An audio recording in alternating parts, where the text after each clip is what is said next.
Praise the lord. ఆపత్కాలమందు యెహోవా నీకు ఉత్తరమిచ్చును గాక అని కీర్తనలు 20వ అధ్యాయము 1వ వచనంలో ఉంది. ఒక ఊర్లో ఒక మెడికల్ షాప్ ఉంది. ఆ మెడికల్ షాప్కి ఒక దైవ సేవకులు వెళ్ళి తనకు కావాల్సిన మెడిసిన్ అంతా తీసుకున్నారు.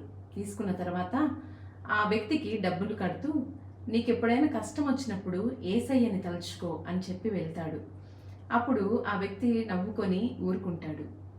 ఆ రాత్రి అర్ధరాత్రికి షాప్ అంతా క్లోజ్ చేసేసి ఇంటికి వెళ్ళిన తర్వాత మిడ్ నైట్లో ఒక బాలుడు వచ్చి వాళ్ళ ఆ యొక్క మెడికల్ షాప్ ఓనర్ వాళ్ళ ఇంటిని తడతాడు.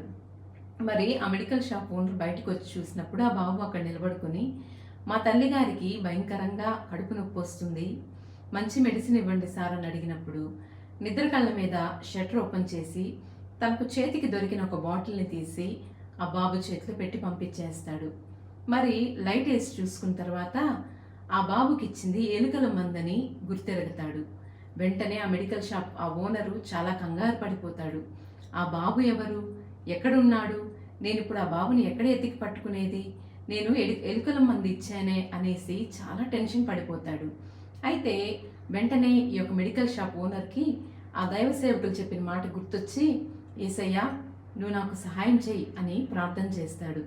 వెంటనే కాసేపటికి ఆ బాబు పరిగెత్తుకుంటూ వెనక్కి వస్తాడు.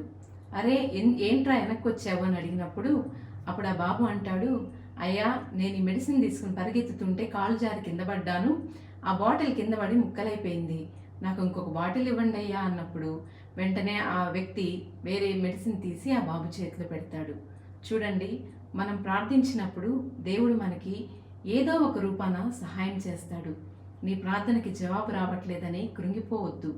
దేవుడు అతి త్వరలో నీ ప్రార్థనకు జవాబిచ్చి నిన్ను దీవించి ఆశీర్వదిస్తాడు. God bless you.